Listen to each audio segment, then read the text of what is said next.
എൻ്റെ എല്ലാ പ്രിയ സുഹൃത്തുക്കൾക്കും പുതിയ വീഡിയോയിലേക്ക് സ്വാഗതം. അങ്ങനെ 2024 ഏകദേശം അവസാനിക്കാൻ 2 ദിവസം കൂടെ അത് കഴിഞ്ഞാൽ പുതിയ വർഷം വരികയാണ്. ഒരുപാട് സിനിമകൾ, നല്ല സിനിമകൾ റിലീസായിട്ടുള്ള ഒരു വർഷമായിരുന്നു 2024.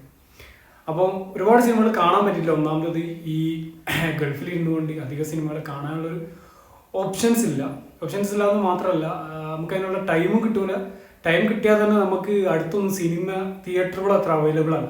അപ്പോൾ എവിടെയെങ്കിലും റിയാദിലോ ദമാമിലോ അല്ലെങ്കിൽ അങ്ങനെ ദൂരെ പോകുന്ന സമയത്തോ അല്ലെങ്കിൽ പിന്നെ ഒന്നിച്ചെല്ലാവരും കൂടെ വണ്ടിയൊക്കെ എടുത്ത് പോകുന്ന സമയത്ത് അങ്ങനെയൊക്കെ ഒരു ഗ്യാപ്പിലൊക്കെ കാണാൻ സാധിക്കുള്ളൂ. അതുകൊണ്ട് തന്നെ പല സിനിമകളും കാണാൻ പറ്റിയിട്ടില്ല. കാണണമെന്ന് വിചാരിച്ച പല സിനിമകളും പിന്നെ റിലീസിങ്ങിൽ കാണാൻ സാധിച്ചിട്ടില്ല. പലതും OTT വന്നതിന് ശേഷമാണ് കാണാനൊക്കെ സാധിച്ചത്.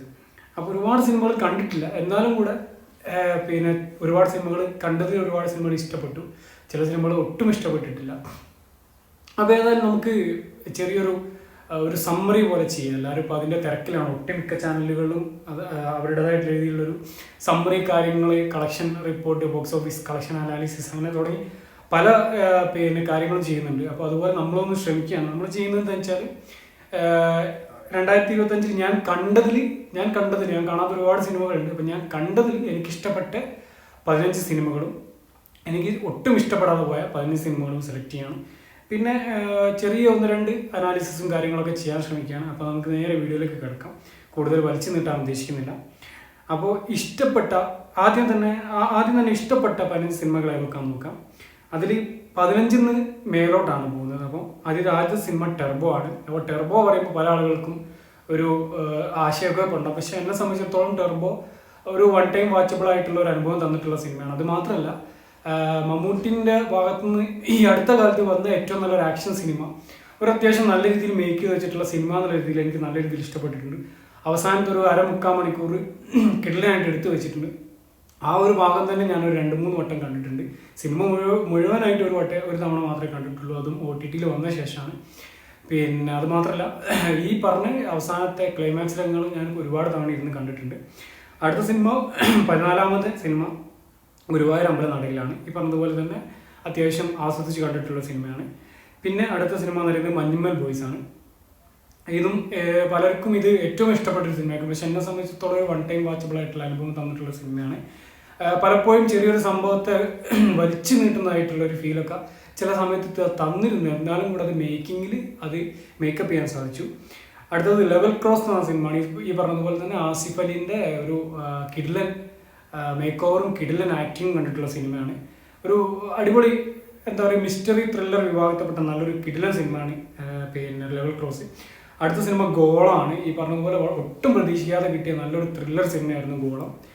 പിന്നെ നമ്മുടെ ആക്ടറുടെ പേര് വന്നു സഞ്ജീവ് ആണ് അയാളുടെ പേരും തോന്നുന്നു, അതായിരുന്നു. അടുത്ത സിനിമ മാർക്കോ ആണ്. പറഞ്ഞതുപോലെ തന്നെ ഞാൻ കണ്ടതിൽ വെച്ച് ഏറ്റവും മികച്ച ആക്ഷൻ സിനിമകളിലൊന്നാണ്. കൊടൂര വയലൻസ് കുത്തി നിറച്ചിട്ടുള്ള ഒരു കിഡ്ലൻ സിനിമ തന്നെയാണ്. പിന്നെ നന്നായിട്ട് ആസ്വദിച്ചൊരു സിനിമയാണ്. അടുത്ത സിനിമ എന്ന് പറയുന്നത് ARM ആണ്. ARM ഈ പറഞ്ഞതുപോലെ തന്നെ പിന്നെ ടൊവിനോ തോമസിൻ്റെ ഏറ്റവും മികച്ച സിനിമയായിട്ട് ഞാൻ വ്യക്തിഗതമായി കണക്കാക്കുന്ന ഒരു സിനിമയാണ് ARM. ഈ പറഞ്ഞതുപോലെ തന്നെ നല്ല കിഡ്ലൻ പെർഫോമൻസും കാര്യങ്ങളൊക്കെ സിനിമയിൽ നമുക്ക് കാണാൻ സാധിച്ചിട്ടുണ്ട്. അടുത്ത സിനിമ എന്ന് പറയുന്നത് പ്രേമലുമാണ്. ഈ അത്യാവശ്യം നല്ല രീതിയിൽ ഞാൻ ആസ്വദിച്ച് കണ്ടിട്ടുള്ള സിനിമ തന്നെയാണ്. അത്യാവശ്യം കോമഡിയും കാര്യങ്ങളൊക്കെ ആയിട്ട് നല്ല സിനിമ തന്നെയാണ് പ്രേമലു. പിന്നെ ഞാൻ കണ്ട നല്ലൊരു സിനിമ പറയുന്നത് പല്ലൊട്ടി 90s കിഡ്സ് ആണ്. ഞാൻ അതിൻ്റെ ഒരു സെപ്പറേറ്റ് വീഡിയോ ചെയ്യണമെന്ന് വിചാരിച്ചതാണ്. ഇതുവരെ ചെയ്യാൻ സാധിച്ചിട്ടില്ല.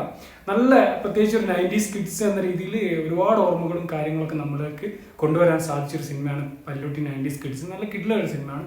നമുക്ക് നല്ല രീതിയിൽ ആ സിനിമ പറയാൻ ഉദ്ദേശിച്ച കാര്യം നമ്മളിലേക്ക് എത്തിച്ചു തരാൻ സംവിധാനം സാധിച്ചിട്ടുണ്ട്. അടുത്ത സിനിമ കിഷ്കിന്ദ കാണ്ടാണ്. ഈ പറഞ്ഞതുപോലെ തന്നെ ഈ വർഷം ഇറങ്ങിയതിൽ ഏറ്റവും നല്ല സിനിമകളൊന്നാണ് കിഷ്കിന്ദ കാണ്ടം. കിഡ്ലനായിട്ടുള്ള മേക്കിങ്ങും കിഡ്ലനായിട്ടുള്ള മിസ്റ്ററി കാര്യങ്ങളൊക്കെ ഒരു ആകാംക്ഷ നമ്മളിലേക്ക് തന്നിട്ടുള്ള ഒരു കഥ പറച്ചിൽ രീതിയും കാര്യങ്ങളൊക്കെ കൊണ്ടും നല്ല കിഡ്ലനായിട്ടുള്ള അനുഭവം തന്നിട്ടുള്ള സിനിമയാണ് കിഷ്കിന്ദ കാണ്ടം. പിന്നെ അടുത്ത സിനിമ വരുന്നത് ആട്ടം എന്ന സിനിമയാണ്.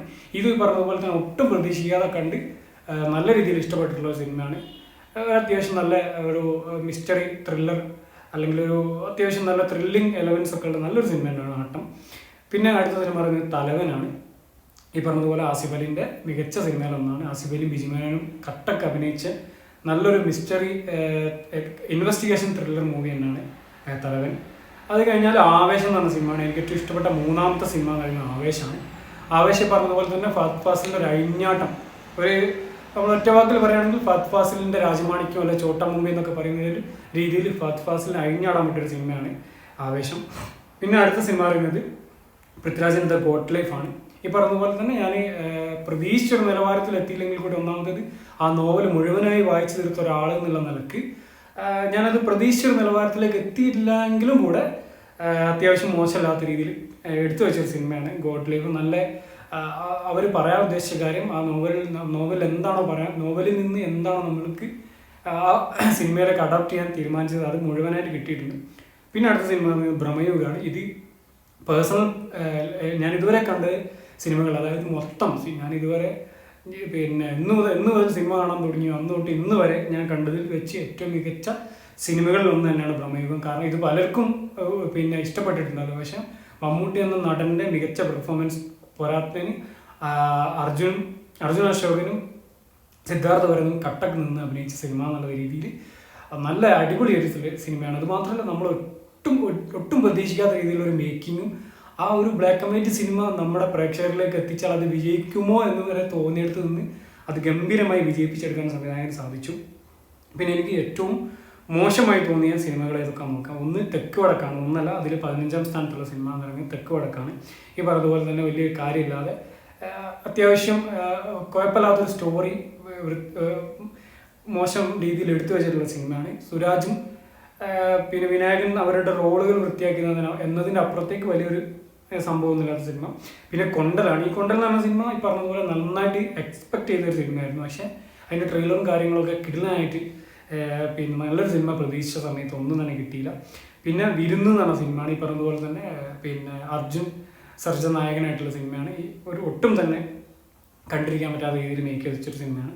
പിന്നെ സീക്രട്ട് എന്ന് പറഞ്ഞ ധ്യാൻ ശ്രീനിവാസൻ്റെ സിനിമ ഞാനതിൻ്റെ റിവ്യൂ ചെയ്തതാണ്. പഞ്ചായത്ത് ജെട്ടി എന്ന് പറഞ്ഞൊരു സിനിമ കണ്ടിരുന്നു. മറിമാൻ ടീം ആദ്യമായി സംവിധാനം ചെയ്യുന്ന സിനിമ എന്നുള്ള രീതിയിൽ വലിയ പ്രതീക്ഷ ഉണ്ടായിരുന്നു. പക്ഷേ അത് അസ്ഥാനത്തായിപ്പോയി. പിന്നെ സിനിമ എന്ന് പറയുന്നത് സമാധാന പുസ്തകം. ഇത് പറഞ്ഞതുപോലെ തന്നെ പ്രതീക്ഷിച്ചൊരു നിലവാരത്തിലെത്താത്ത സിനിമയാണ്. പിന്നെ ഇടിയൻ ചന്തു എന്ന് പറഞ്ഞ സിനിമയാണ്. ട്രെയിലർ കണ്ട സമയത്ത് അത്യാവശ്യം മോശമല്ലാത്തൊരു സിനിമ ആയിരിക്കുമെന്ന് തോന്നിയെങ്കിലും അത് പാടെ തിരുത്തുന്ന ഒരു സിനിമയായി മാറി ഇടിയൻ ചന്തു. നടന്ന സംഭവം ഈ പറഞ്ഞതുപോലെ തന്നെ വലിയൊരു ഇമ്പാക്റ്റ് തരാത്തൊരു സിനിമയായിരുന്നു. ഗർ എന്ന് പറഞ്ഞ സിനിമ ഈ പറഞ്ഞതുപോലെ ഈ വർഷത്തെ ഒരു നല്ലൊരു ഉറക്കഗുളികയായിരുന്നു. ഗർ എന്ന് പറഞ്ഞ സുരാജും കുഞ്ചാക്കോവിനും അഭിനയിച്ചിട്ടുള്ള സിനിമ. പിന്നെ ലിറ്റിൽ ഹേർട്സ് എന്ന് പറഞ്ഞ സിനിമ ഈ പറഞ്ഞതുപോലെ എനിക്ക് ഒട്ടും തന്നെ വർക്കൗട്ട് ആകാത്തൊരു സിനിമയാണ്. നമ്മുടെ ബാബുരാജും ഷെയ്ൻ നിഗും ഒക്കെ അഭിനയിച്ചിട്ടുള്ള സിനിമയാണ്.